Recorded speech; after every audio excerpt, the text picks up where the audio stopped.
Que a paz e o amor do Senhor sejam com todos. Meu nome é Flávio Eduardo, eu sou aquele que, escrito nas Escrituras, no livro do Apocalipse, haveria de vir ao mundo, para a revelação prometida de Deus, a qual Deus prometeu que faria nesse tempo, quando esse profeta, como rei, deveria vir ao mundo para manifestar a verdade da sua palavra. A maior glória de uma pessoa é poder falar a verdade de Deus.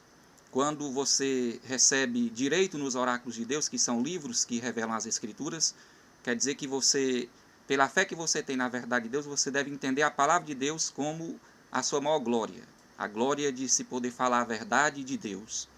Quando nós recebemos a palavra de Deus como ela é, quer dizer que nós recebemos a mente de Cristo, como o apóstolo Paulo falou. A mente de Cristo quer dizer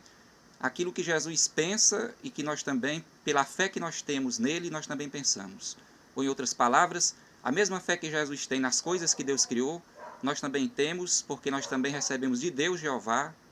a mente de Cristo, para que nós pudéssemos pensar como Jesus pensa, para termos em nosso coração aquilo que Jesus também tem em seu coração, aquilo que Deus também traz em seu coração e que ele, como dom, coloca em cada coração de cada pessoa que ouve a sua palavra verdadeira, que se converte dos seus pecados para receber a mente de Cristo, para pensar o que Jesus pensa, para ter os mesmos sentimentos que Jesus tem pelas coisas que Deus criou, para poder falar a mesma palavra que Jesus também fala. Quando nós recebemos a mente de Cristo, quer dizer que nós recebemos o direito de falar as mesmas palavras que Deus falou no princípio no céu maior. O batismo com o qual Jesus foi batizado por Deus no céu maior foi mediante a palavra verdadeira, a expressão exata daquilo que de verdade a Bíblia fala, e que nós, pela fé que recebemos a palavra de Deus, nós também aprendemos a falar. Quando Jesus viveu na terra como homem, ele disse uma palavra que expressa o que demonstra aquilo que eu estou querendo falar nesse dia. Ele disse que o Filho, ele nada pode fazer senão aquilo que o Pai também semelhantemente vinha a fazer.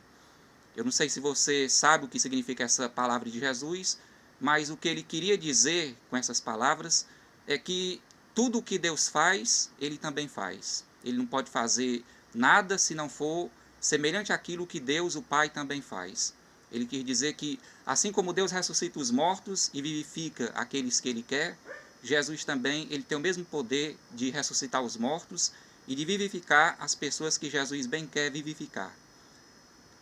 A ressurreição também ela se condiz com as obras falsas que muitas vezes as pessoas praticam e que faz elas viverem como pessoas mortas em seus próprios pecados. Então a ressurreição ela não se trata apenas daquela ressurreição de pessoas dos túmulos que ressuscitam para receber uma vida nova e transformada. Mas a ressurreição também ela se condiz com a ressurreição de pessoas vivas que você vê no mundo e que estão mortas em seus pecados. E essa ressurreição, ela acontece a partir do momento que você aceita a palavra verdadeira de Deus, como eu falei, para que você possa ressuscitar da morte que os pecados ocasionam, para que você possa ser transformado em uma pessoa segundo a vontade de Deus, para pensar como Deus pensa, para sentir como Deus sente. Em outras palavras, para você amar aquilo que Deus ama e que ele fez seus filhos, que se tornam filhos como Jesus, a também amarem. A fé verdadeira, ela se revela justamente pela palavra verdadeira de Deus. Nem tudo que você vê como palavra no mundo significa palavra de Deus verdadeiramente, porque a palavra de Deus ela tem uma expressão exata sobre a lei do pôr do sol, que proíbe a leitura da Bíblia, que você vai compreender pela própria palavra do livro do Apocalipse, que fala que a cidade ela não precisa nem do sol nem da lua para lhe darem claridade. A cidade, ela quer dizer a Nova Jerusalém, que desceu do céu como palavra, como noiva para o seu noivo, para o seu esposo, que estava visto na terra, para que ele pudesse assim expressar a verdade de Deus, para que muitas pessoas, por fé nesse noivo, por fé nesse esposo da Jerusalém Celestial, também pudessem entender a expressão exata da lei do pôr do sol, que proíbe a leitura da Bíblia. Essa cidade, ela primeiro começa por anjos, pessoas do céu, da vida eterna, pessoas que sempre viveram na verdade, para obedecer a Deus, segundo aquilo que é a vontade de Deus. Você que me ouve nesse instante, você também pode participar desta cidade, você pode fazer parte da Nova Jerusalém. Você pode formar essa cidade que tende a ser vista no mundo também por meio das pessoas que reconhecem que pecaram e entendem a misericórdia de Deus, recebem o perdão de Deus, mediante a palavra verdadeira que faz as pessoas que estão em pecado ressuscitar para uma vida nova, em santidade, para poderem receber a mente de Cristo que provém daquela palavra verdadeira de Jesus, que eu prego e que eu faço você ser participante dela a partir do momento que você puder abrir o seu coração e o seu pensamento para que essas palavras que eu falo possa lhe transformar, possa lhe fazer ser uma pessoa semelhante a Deus, para amar o que Deus ama. Todas as coisas que a Igreja do Céu precisa, essas coisas elas são reveladas a partir do momento que um profeta vem ao mundo para revelar aquilo que Deus quer que o mundo saiba, para que aqui no mundo possa existir pessoas como igreja, uma cidade como pessoas que possam ser semelhantes à Igreja do Céu. A mesma obra que nós praticamos aqui, nós vamos praticar na vida eterna a partir do momento que nós partirmos daqui para a vida eterna. E a melhor forma que Deus sempre usou para mostrar a Igreja do Céu, como ela funciona e todas as coisas que ela tem, foi quando ele enviou um profeta para que ele pudesse revelar, através de anjos que lhe dão palavras certas, que é o poder de Deus, para que todas as pessoas elas pudessem ter a mente de Cristo, para pensar como Jesus pensa, para falar como Jesus fala, para praticar a mesma obra que Jesus pratica, que é aquilo que Deus pratica no céu desde o princípio. Existe a história do Pai Nosso, que Jesus ensinou aos apóstolos, que demonstra também essa história sobre a obra do céu que se revela na terra. O Pai Nosso é uma demonstração daquilo que Deus sempre fez quando ele enviou os profetas ao mundo, para que a igreja pudesse praticar aqui na terra a mesma obra que ela pratica no céu, para que ela fosse a mesma coisa, para que existisse uma comunhão. Como Jesus falou, Pai nosso que estás no céu, santificado seja o vosso nome, venha a nós o vosso reino, seja feita a vossa vontade, assim na terra como no céu. Venha a nós o vosso reino para quê? Venha a nós o vosso reino, para que esse reino que vem do céu revele a sua vontade, para que agora, revelado aqui na terra através de um profeta, possa se fazer aqui na terra, assim como também é no céu. Esse é o principal significado do Pai Nosso em relação à obra do céu que se revela na terra, a partir do momento que Deus manda um profeta vir ao mundo, para que ele possa ser iluminado, para que ele possa ser luz sobre aqueles que entendem a palavra, que provém verdadeiramente de Deus, que não se trata, como o apóstolo Paulo falou, de uma palavra falsificada, mas de uma palavra revelada em todos os sentidos, com o principal objetivo de fazer as pessoas pensar como Deus pensa, sentir como Deus sente, falar como Deus fala, agir como Deus age, ou em outras palavras, para que se possa existir a mesma prática da mesma obra que Deus pratica no céu, para que essa obra possa ser praticada pelas pessoas que alcançam a fé para praticar ainda nesse mundo aquilo que Deus também pratica na vida eterna. Foi por isso que Jesus Cristo falou aquelas palavras: o Filho nada pode fazer, senão aquilo que o Pai semelhantemente também fizer. Jesus quis dizer que ele não poderia falar uma palavra diferente, a não ser falar como Jeová fala. Jesus quis dizer que ele não poderia praticar qualquer tipo de obra em falta das coisas que a Igreja do Céu tem, porque ele teria que praticar aqui a mesma obra que Jeová, que é o Pai, praticava sempre no céu, para que as pessoas, por fé na revelação de Jesus, também pudessem receber assim o entendimento da verdadeira obra, para que pela prática da verdade essas pessoas pudessem morrer aqui preparadas para que pudessem continuar na vida eterna. A prática de uma obra falsa ocasiona danos à alma, porque a alma necessita das coisas que Deus fez para que ela possa ter aquilo que ela precisa ter, para que ela possa um dia viver na vida eterna,